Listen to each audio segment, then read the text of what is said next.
우리 사사기 4장의 말씀 한 절씩 교독하시고요. 마지막 절 같이 합독하도록 하겠습니다. 제가 먼저 1절 읽을게요. 에훗이 죽으니 이스라엘 자손이 또 여호와의 목전에 악을 행하매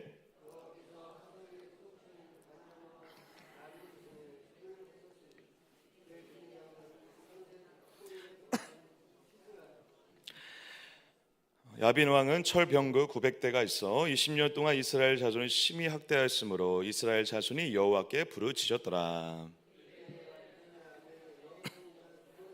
이스라엘 사사가 되었는데 그는 에브라임 산지 라마와 베델 사이 드보라의 종려나무 아래에 거주하였고 이스라엘 자손은 그에게 나아가 재판을 받더라. 아브라함의 아들 바락을 납달리 게데스에서 불러다가 그에게 이르되 이스라엘 하나님 여호와께서 이와 같이 명령하지 아니하셨느냐? 너는 납달리 자손과 스불로 자손 10,000명을 거느리고 다볼산으로 가사 내가 야빈의 군대 장관 시스라와 그 병거들과 그의 무리를 기송강으로 이끌어 내게 이르게 하고 그를 내 손에 넘겨주리라 하셨느니라.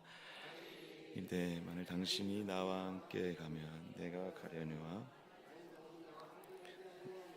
나도 가지 아니하겠느냐 하니 이르되 내가 반드시 너와 함께 가리라. 그러나 내가 이번에 가는 길에는 영광을 얻지 못하리니 이는 여호와께서 시실할 여인의 손에 파실 것임이니라 하고 드보라가 일어나 바락과 함께 게데스로 가니라.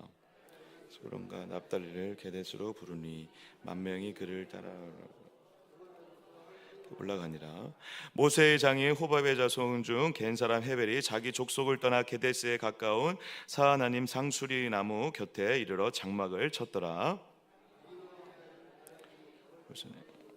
사람들이 시스라에게 알림해 시스라가 모든 병거 곧 철병거 900대와 자기와 함께 있는 모든 백성을 하루셋 학고임 앞에서부터 기송강으로 모은지라. 바락이 이르되 일어나라. 이는 여호와께서 시스라를 내 손에 넘겨주신 날이라. 여호와께서 너에서 가서 이르시냐. 이에 바락이 10,000명을 거느리고 다볼산에서 내려가니 여호와께서 바락 앞에서 시스라와 그의 모든 병거와 그의 온 군대를 칼날로 혼란에 빠지게 하시니 시스라가 병거에서 내려 걸어서 도망한지라. 그 병거들과 군대를 추격하여 하루셋 학고임에 이르니 시라의 온 군대가 다 칼에 엎드러졌고 한 사람도 남은 자가 없었더라. 시스라가 걸어서 도망하여 겐 사람 헤벨의 아내 야알의 장막에 이르렀으니 이는 하스랑 야빈과 겐 사람 헤벨의 집 사이에는 화평이 있음이라.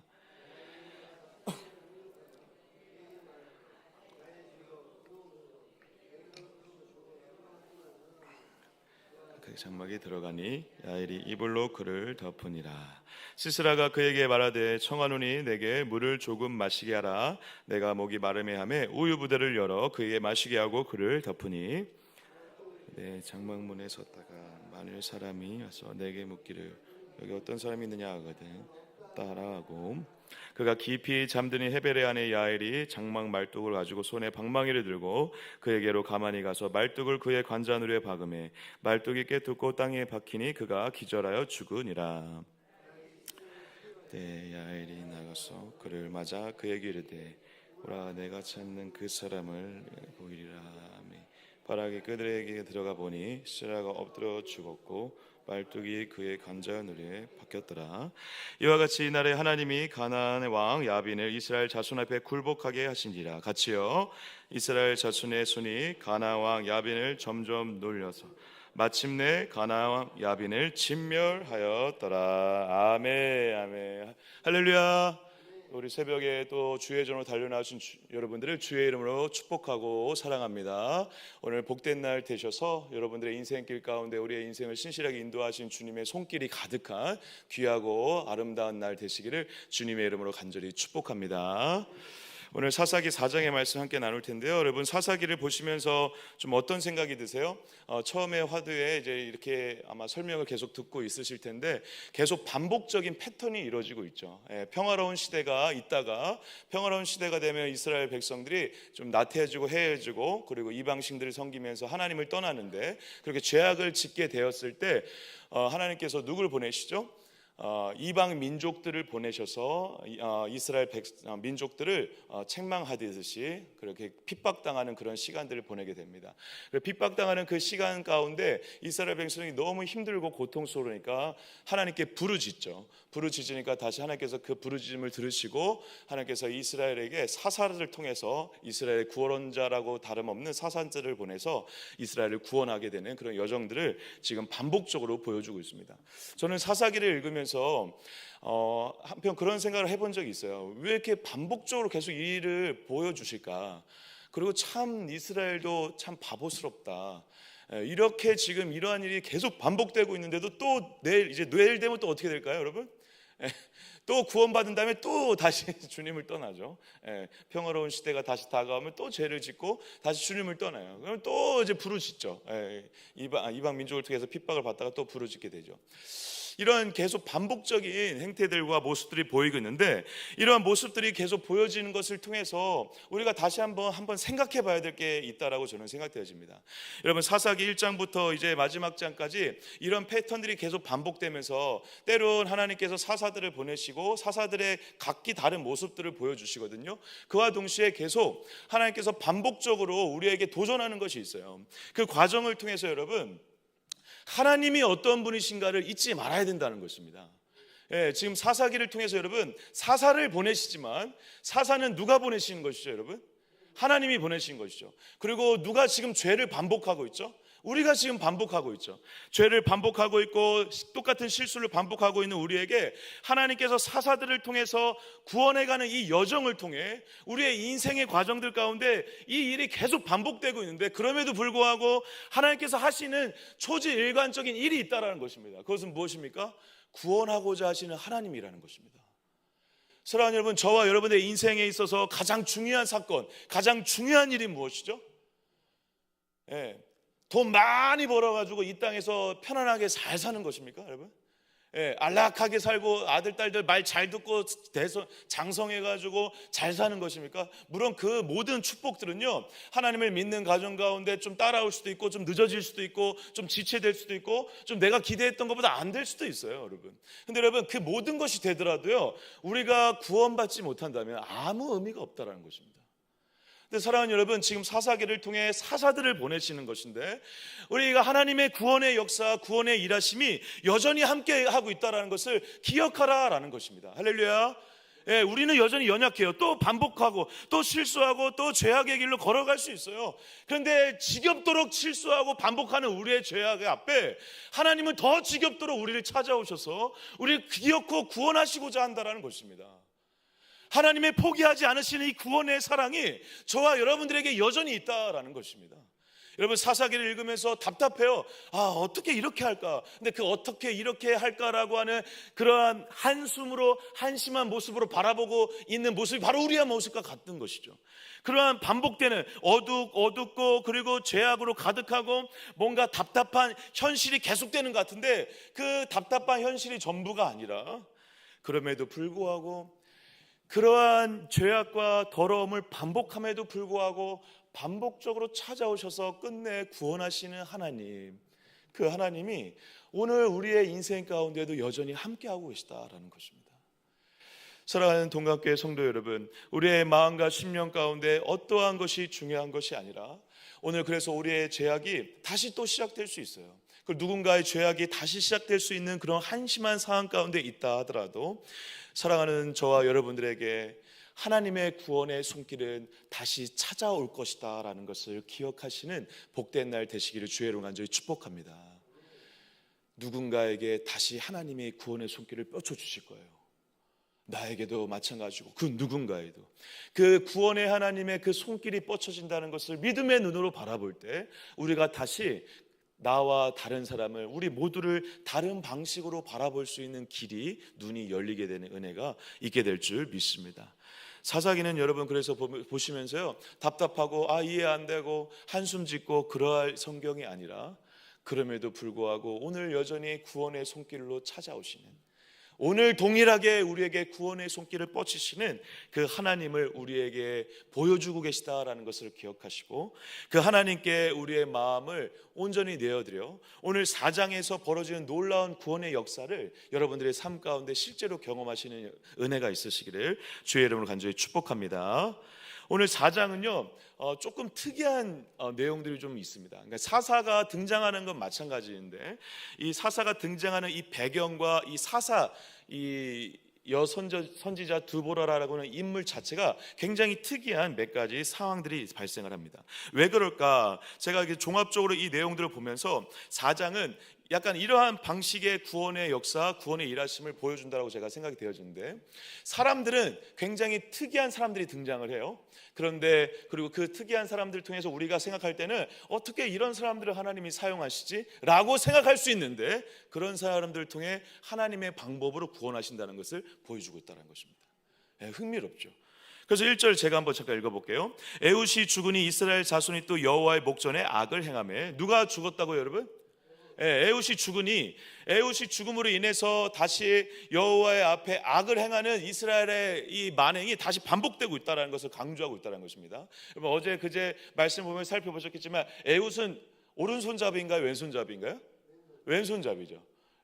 그때 당시에 왼손잡이는 흔치는 않았습니다. 그리고 우리도 약간 그런 생각이 있는데, 오른손잡이가 아니라 왼손잡이였다는 것은 약간 하나님의 일하심의 방식에서, 인간적인 생각의 방법에서는 왼손잡이를 잘 우리가 좋은 것이라고 보지 않는 경향이 좀 있습니다, 실제로. 그런데 성경에서 의도적으로 왼손잡이를 통해 일하시는 하나님을 보여주고 있다는 것이죠. 그와 비슷하게 오늘 4장도 마찬가지라는 것입니다. 오늘 에훗이 죽음에 이스라엘 자손이 또 여호와의 목전에 악을 행했는데, 이번에는 좀 이 이웃 나라가 어마무시한 사람이 등장을 해요. 2절 같이 한번 읽겠습니다. 시작. 여호와께서 하술에게 통치하는 그의 군대 장관에 거주하는 시스라요. 아멘.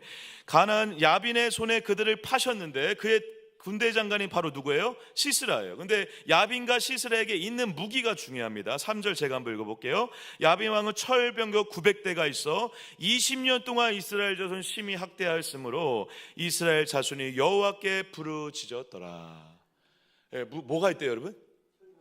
여러분, 철병거 900대는요 지금으로 말하면 해포탄 여러분, 해포탄 900개가 있는 거랑 다름없어요. 그때 당시에는 철병거, 그것도 군마들을 포함한 철병거가 900대가 있다라는 것은 굉장한 군사력을 갖춘 것이죠. 그러니까 여러분, 그래서 아마 핍박의 시대가 더 길지 않았을까. 여러분, 지금 20년이란 시대를 지금 학대당하고 있거든요. 여러분, 3년, 5년, 10년 정도가 아니라 강산이 2번 보는 20년 동안이에요, 무려. 사사들이 통치하는 시대를 더 넘어가고 있다는 것입니다. 그러니까 이 출애굽 시대 때, 물론 그때는 더 길었던 시대이지만, 여러분 5년, 10년, 20년 이렇게 시간이 길어지면 그 핍박당하는 그 상황 가운데 어떠한 마음이 들죠? 자포자기하게 되죠. 포기하게 되죠. 모든 것을 다 포기하게 되는, 그래서 무력감에 빠지게 되는 일이 벌어지게 되거든요. 그러니까 마치 이스라엘 백성들이 그런 상황에 처한 것이나 다름없다라는 것입니다. 특히 여러분, 심히 학대했다라는 말에서 학대라는 이 단어가요, 이 사사기에서 가끔 등장을 하는데, 이 살을 찢어지는 그런 고통 가운데 거한다라는 의미가 있습니다. 그러니까 지금 가나안 땅에 들어와서 평화의 시대, 안식의 시대를 누려야 되는데, 여기 하나님의 나라인데 여기에서 지금 평화를 누리지 못하고 뭘 당하고 있습니까? 학대를 당하고 핍박을 당하고 고통을 당하고 있다는 거예요. 넌센스죠, 넌센스. 이상한 상황이 지금 벌어지고 있다는 것입니다. 왜? 누구에 의해서? 이방 병거를 통해, 이방 민족의 그런 군대를 통해서 그런 학대를 당하고 있다는 것이죠. 그런데 4절에 이렇게 시작합니다. 4절 같이 한번 읽어주세요. 시작. 그때 여선지자 드보라가 이스라엘의 사사가 되었는데. 아멘. 여러분, 우리가 지금 4장을 읽을 때 처음 나오는 한글 단어는 그때거든요. 그때. 근데 실질적으로 히브리어 상으로는 뭐가 나오냐면, 뭐가 나올까요, 여러분? 자꾸 질문을 드려서 죄송합니다. 여러분들의 마음을 상기시키기 위해서. 뭐가 나오냐면 드보라가 먼저 나와요. 그러니까 구차한 설명을 안 하고 뭐부터 지금 얘기하고 있다는 것입니다. 얘기하고 있습니까? 드보라라는 단어부터 얘기하고 있다는 거예요. 지금 마치 지금 이방 민족에 의해서 20년 동안 학대를 당하고 있어요. 그것도 철병거. 누구도 지금 감당할 수 없는 세상의 방법으로는 최고의 군대 때문에 가장 핍박을 당하고 있다고요. 근데 드보라를 얘기하고 있어요. 이게 지금 어떤 의미가 있을까요? 여러분, 드보라가 지금 뭐라고 얘기하고 있죠? 어떤 선지자? 남자도 아니고 누구? 여선지자예요, 여선지자. 여러분, 그때 당시에 여러분, 여자는요, 여자 선지자들이 물론 있었지만, 그리고 여자 선지자들이 사용되기도 했지만, 여자 선지자는 드물었어요.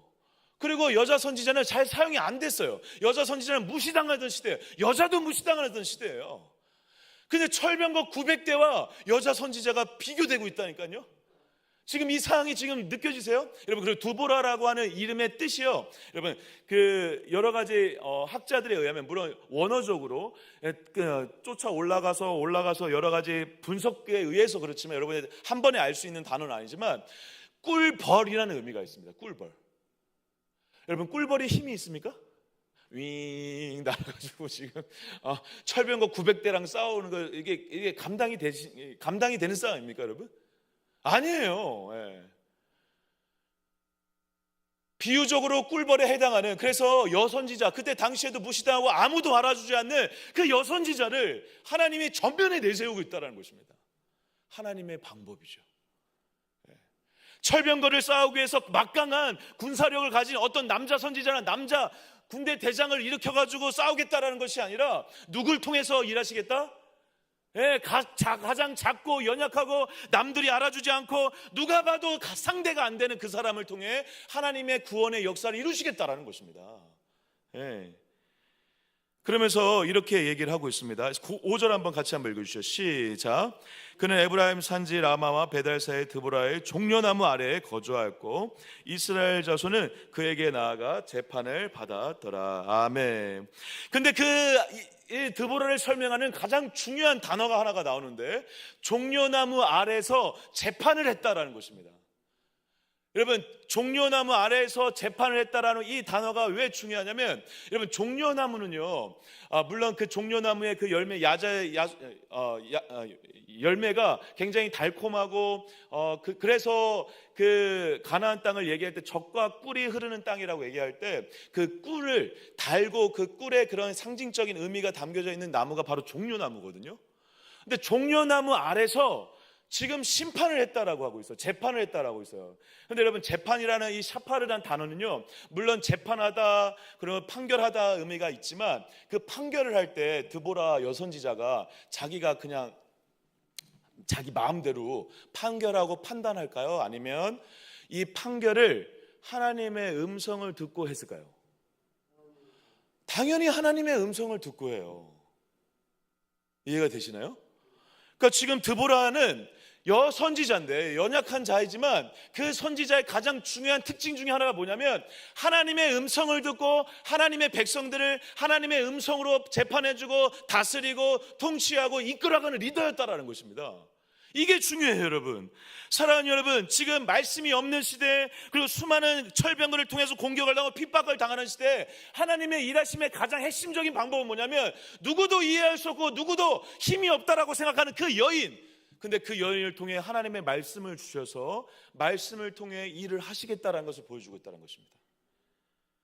종려나무 아래에서 이스라엘 자손들을 재판했던 그 여인에게 하나님의 한 줄기 말씀이 들렸고, 그 말씀의 결론이 뭐냐면, 그 바락이라는 한 인물을 불러 바락을 보내서 그 바락을 통해 일을 하시겠다라고 하는 하나님의 음성이 들렸는데, 그 내용을 바락에게 직접 얘기를 해요.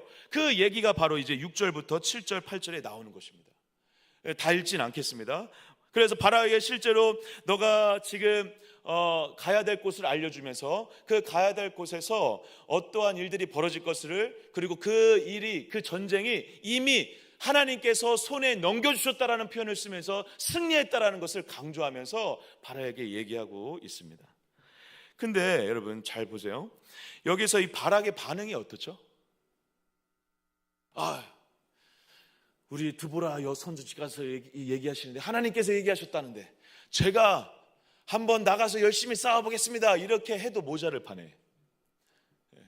여러분 여기 계신 모든 남자분들 좀 쑥스러운 마음으로 우리 한번 이 말씀을 한번 읽어보시면 어떨까요? 9절 한번 읽어주실까요? 9절 남자분들만 읽어주시겠습니다. 남자분들만 시작. 이르되 내가 반드시 죄송합니다. 8절입니다. 8절입니다. 시작. 바락이 그에게 이르되 만일 당신이 나와 함께 가면 내가 가려니와 만일 당신이 나와 함께 가지 아니하면 나도 가지 아니하겠느라 하니. 아멘, 아멘이에요? 참 멋없다. 제가 속으로 참 바락을 욕하면서 새벽에 나왔는데 참 멋없다. 근데 멋없는 게 바로 나구나라는 생각이 들었어요. 왜냐면 여러분 바락이 지금 어떻게 하고 있습니까? 가라니까 나 가기 싫다는 거예요. 그럼 가긴 가겠는데 그럼 같이 좀 가자는 거예요. 같이 좀 가자는 거예요.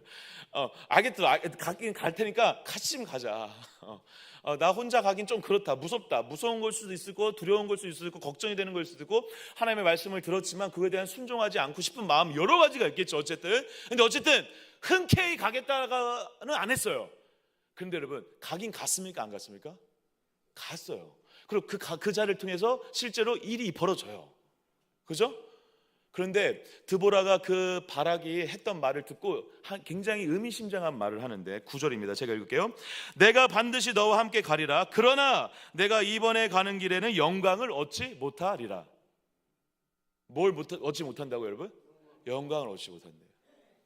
그러니까 네가 가서 승리를 할 텐데 승리의 영광과 뭔가 너가 이렇게 했다라고 하는 그런 것들을 성취하지 못할 것이다. 이 말씀과 뒤에 나오는 여러분들의 이야기를 다 읽어서 아시겠지만 뒤에 나오는 이야기와 연결해 보면 결국 뭘 지금 바락은 이루지 못하죠. 전쟁에 승리하지만 군대대장 시스라를 죽이지 못하거든요. 죽이는 그 영광, 엄청난 그 영광을 통해 진짜 이 사람이 전쟁을 완성하고 승리에 굉장히 중요한 역할을 했다라고 하는 그 영광은 누가 갖습니까, 여러분? 야엘이라는 여자 사람이 야엘이라는 평범한 그 족속의 아내가 얻게 된다라는 것입니다. 이 이야기의 흐름이 뭔가 기묘하지 않습니까? 근데 여러분 여기서 한 가지 생각해 볼 게 있는데 이 바락이라는 인물이 지금 어설프게 지금 갔잖아요.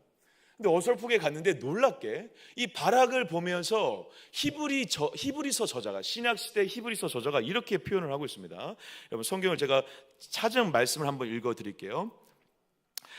믿음으로 기생 라합은 정탐꾼을 평안히 영접하였으므로 순종하지 아니한 자와 함께 멸망하지 아니하였도다. 내가 무슨 말을 더 하리요? 기드온, 바락, 삼손, 입다, 다윗, 사무엘과 선지자의 일을 말하려면 내가 시간이 부족하리로다. 여러분 히브리서 11장 33절은요 믿음장으로 유명하거든요. 근데 믿음장에 그 여러 수많은 믿음의 조상들 다윗, 아브라함 막 그런 사람들 얘기하면서 거기에 지금 누가 껴 있어요? 오늘 지금 저 함께 가기 싫은데요 막 이렇게 했던 누가 껴 있습니까? 지금 바락이 껴 있어요. 바락이. 마치 이런 것이죠. 물론 우리가 100% 순종하는 거 100% 믿음으로 나아가는 거 너무 아름다운 일이죠. 근데 여러분 죄송합니다. 저와 여러분들에게 100% 믿음 100% 순종은요 아마 죽기 전까지 안 될 거예요.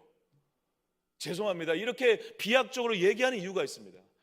하나님은요 100% 순종 100% 믿음을 통해서 일하시기 전에 우리에게 있는 작은 믿음을 통해 100% 믿음을 만들어 가시는 분이세요. 할렐루야.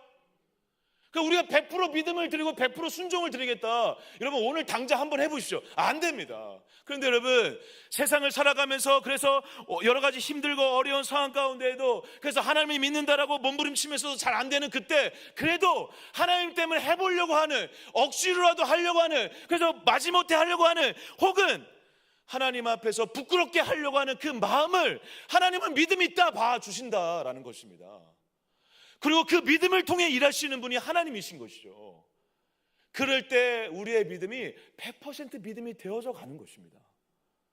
그렇게 해서 100% 믿음이 되는 것이지 우리가 정말 100% 완전 잘 믿고 잘 순종해서 내가 이 길이라 여러분 그 100% 믿음은 결국 누구의 믿음입니까? 하나님이 주신 믿음입니다.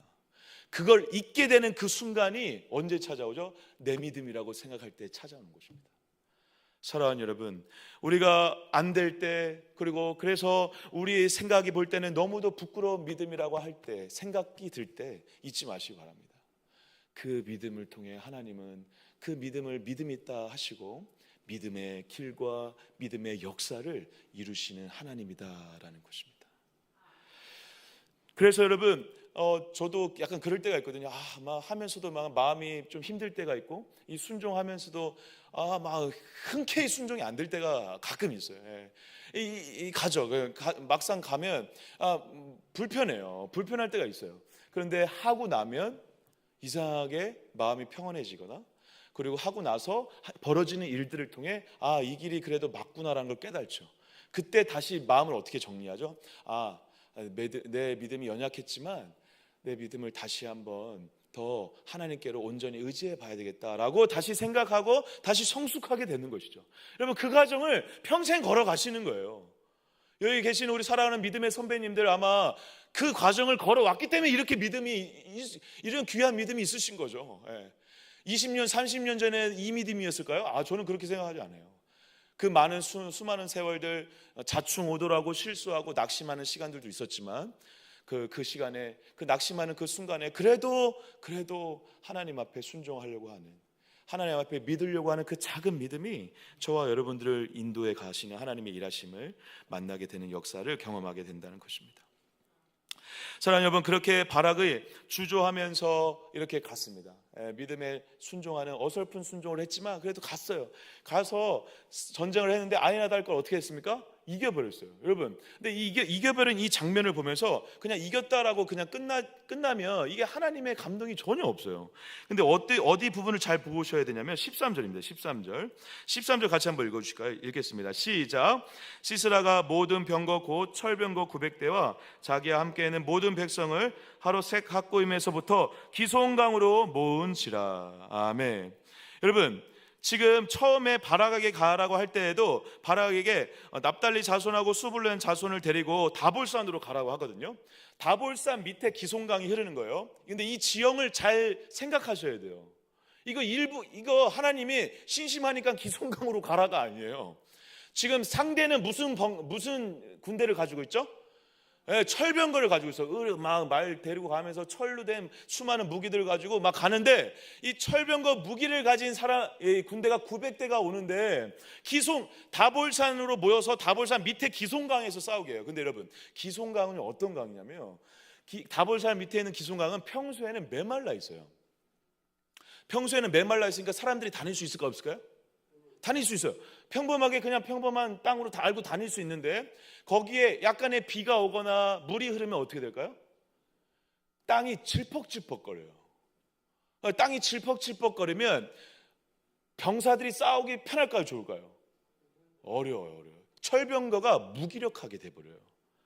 바로 그 땅에서 지금 싸우라는 거예요. 그 땅으로 지금 하나님이 인도하신 거예요. 하나님이 그 땅으로 철병거를 인도하고 이스라엘 군대를 모이게 해서 거기에서 싸우게 해서, 거기서 싸우면 이길 수밖에 없어요. 물론 이길 수밖에 없는 것도 하나님의 방법이긴 하지만 이길 수밖에 없는 상황으로 하나님이 인도해 가시는 것이죠. 이게 하나님의 방법이죠. 하나님 앞에 하나님의 말씀에 순종도 어설프게 했던 어떤 한 사람을 통해 일하시는데, 모든 환경을 하나님의 구원의 역사로 만들어 버리시는 거예요. 이게 하나님의 구원의 방법의 신비죠. 그리고 여러분, 아까 말씀드린 것처럼 마지막은 어떻게 끝납니까? 17절부터는 이제 마지막 절까지는 그 장면이 나오는데요. 그 군대가 다 실패하고 패배한 다음에 도망치거든요. 그 시스라 군대 장관이 도망치는데, 도망치는 그곳이 자기와 평소에 평화 조약을 맺었던 겐 사람 헤벨의 장막에 가요. 그리고 헤벨의 장막에 안에 있던 야엘의 장막에 들어가서 쉼을 얻게 되고 피난을 하게 된다는 것입니다. 근데 자기에게 피난처였던 그곳이 뭐가 되죠? 죽음의 현장이 되죠. 여러분, 그 여인이 자기를 죽일 것이라 꿈에도 생각했겠습니까, 여러분? 생각 못했겠죠. 그리고 그 여인의 야엘의 손에 죽게 되고, 그리고 아까 말한 것처럼 그 야엘의 손에 죽은 것을 통해 야엘이 평생 기억에 남는 영광의, 그 전쟁의 승리의 영광을 얻게 된다는 것입니다. 근데 이 야엘도 누구라고요, 여러분? 여자예요, 여자. 그러니까 여러분 이 4장 전체는요 기묘한 거예요. 여자 선지자, 누가 봐도 지금 기대할 것이 없다라고 생각하는 어떤 한 사람, 그리고 누가 봐도 기대할 것이 없는 어떤 한 여인, 여자들만 등장을 해요. 여자들만. 남자가 하나 있긴 한데 남자는 좀 어설퍼. 제가 자꾸 웃음이 나오네요. 신앙이 진짜 그런 것 같아요. 우리 남자분들은 조금 약간 어설픈 것 같고, 다 좋은 신앙은 대부분 우리 권사님들, 집사님들이 물론 여러분 그렇다고 여러분 여기 계신 신앙 좋으신 남자 성도님을 제가 무시하려고 하는 것이 아닙니다. 근데 여러분 어설퍼, 믿음의 순종, 말씀에 순종하기보다 나 같이 가기 싫어, 같이 가, 두보라요, 같이 갑시다, 그렇게 하는 남자 한 명, 그리고 여자 선지자 한 명, 그냥 평범한 여인 한 명. 뭔가 하나도 마음에 드는 게 없어요. 완벽한 게 없어요. 정상적인 게 없어요. 그런데 하나님은 그 상황, 그 세 사람을 통해, 기묘하고 이상하고 어설픈 그 세 사람을 통해 하나님의 구원의 방법을 이뤄 가신다는 것입니다. 할렐루야. 하나님의 방법은 이러한 것이죠. 우리의 생각으로는 이해가 안 되고 답답할지 모르지만 하나님은 하나님의 방법으로 구원의 역사를 이뤄 가시는 하나님이신 줄 믿습니다. 그 하나님이 저와 여러분들의 하나님인 줄 믿습니다. 그래서 그 하나님을 통해서 오늘도 구원의 역사가 이루어질 거예요. 할렐루야. 오늘 그러한 마음으로 오늘을 사셔야 돼요. 오늘 내 현실이 아무것도 안 되는 것 같아. 다 부족하고 다 내 마음에 안 들고 다 이렇게 돼서 부흥이 되겠어? 라고 생각하는 그때 하나님은 하나님의 방법을 통해 말도 지질이 안 되는 누군가를 통해 일을 하시게 된다는 것입니다. 저 같은 자를 보세요. 말 지질이 안 들었어요. 제가 말도 지질이 안 되는 어떤 한 사람을 통해 일을 하실 수 있다는 것입니다. 저와 여러분들의 가정도 마찬가지예요. 남편, 아내, 자식을 보면 답답한 마음이 들 수 있죠. 맞아요. 그렇지. 인간적인 생각으로 답답한 마음이 들어요. 그런데 여러분, 그 사람을 통해 하나님의 구원의 역사를 이뤄 가신다는 것입니다. 여러분, 그것을 보면 여러분 오늘 살만 난다니까요. 오늘 새벽에 그거 결단하고 가시는 거예요. 오늘 내가 하는 게 아니라 내가 볼 때는 아무것도 이해 안 되고 답답한 현실이지만 오늘 하나님의 방법으로, 기묘막측한 하나님의 방법으로 구원의 역사를 이뤄가시게 될 줄 믿습니다. 기송강으로 우리를 인도하실 줄 믿습니다. 그러한 믿음으로 나아갈 때 오늘 힘이 생기는 거죠. 그러한 믿음으로 오늘 하루를 살아가셔서 오늘 이 야엘이 얻었던 영광의 날을 오늘 경험하시는 복된 날 되시길 주의로 간절히 축복합니다. 여러분, 오늘 이 말씀은요, 제가 약간 생각하면서 약간 은유적인 거기 때문에 꼭 이렇다라고 말씀드리기 좀 어렵지만, 아까 드보라가 별명이 뭐라 그랬죠? 어원적인 이름의 뜻이 꿀벌이었죠. 근데 야엘은요 뭐냐면 뜻이 염소의 뜻이 있어요. 염소. 젖을 주는 어떤 젖을 가진 동물들의 대표 중에 하나의 염소의 의미가 있거든요. 여러분, 가나안 땅을 그리고 야엘이 실제로 그 시스라가 도망왔을 때 처음에 주는 게 뭐죠? 물 달라고 하니까 물 안 주고 뭐 주죠? 우유죠. 우유. 네. 우유죠. 우유. 네. 염소가 우유를 주는 거죠. 네. 근데 여러분, 그때 당시 우유는요 따뜻하게 보온을 해놨어요. 그래서 그 우유를 먹으면 뭐가 올까요? 잠이 와요. 이상한 상황들을 지금 하나님 만드셔서 구원의 역사 이뤄 가시는 거예요.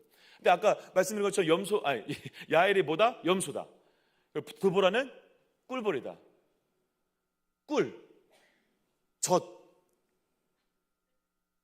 아까 제가 가나안 땅을 소개할 때 성경에서 계속 뭐가 반복된다 했죠? 젖과 꿀이 흐르는 땅. 젖, 야엘, 꿀, 드보라. 여러분, 900대의 철병거가 있으면 뭐예요? 젖과 꿀과 같은 이 말도 안 되는 것을 사용하셔서 하나님은 그 철병거를 무너뜨리는 하나님이신 줄 믿습니다. 이 하나님이 저와 여러분들에게 이미 함께 하세요. 할렐루야. 그 하나님과 함께 오늘 동행하시면서 사사시대의 어둠과 같은 내 인생의 장막이라 할지라도 그 장막에서 새롭게 한 줄기 빛으로 나에게 오셔서 말씀하시는 그 하나님의 말씀을 들으시고 드보라처럼 그 말씀을 듣고 그 말씀을 통해 일하시는 하나님을 만나는 복된 날 되시기를 주의 이름으로 간절히 축복합니다. 기도하겠습니다. 하나님 감사합니다. 오늘도 우리의 현실 가운데 말로 형용할 수 없는 많은 어려움과 이해할 수 없는 현실과 상황 가운데 있다 하더라도 아버지, 이것이 전부가 아니라 오늘 기묘막측한 하나님의 방법으로 새 일을 행하시고 구원을 행하시는 하나님을 바라보는 하루가 되게 하여 주시옵소서. 그리고 그 하나님과 함께 승리하는 복된 날 될 수 있도록 역사하여 주시옵소서. 우리 사랑하는 동강교회를 기도해 주시고, 특별히 사랑하는 우리 아이들, 자녀들, 아버지 믿음의 세대가 준비되어지는 여름 성경학교와 수련회가 되게 해달라고 우리 청년부부터 우리 아이들을 위해서 기도해 주시기 바랍니다. 우리 동강교회와 우리 목장교회와 우리 환우분들을 위해서 주여 한번 외치고 기도하시다가 돌아갑니다. 주여.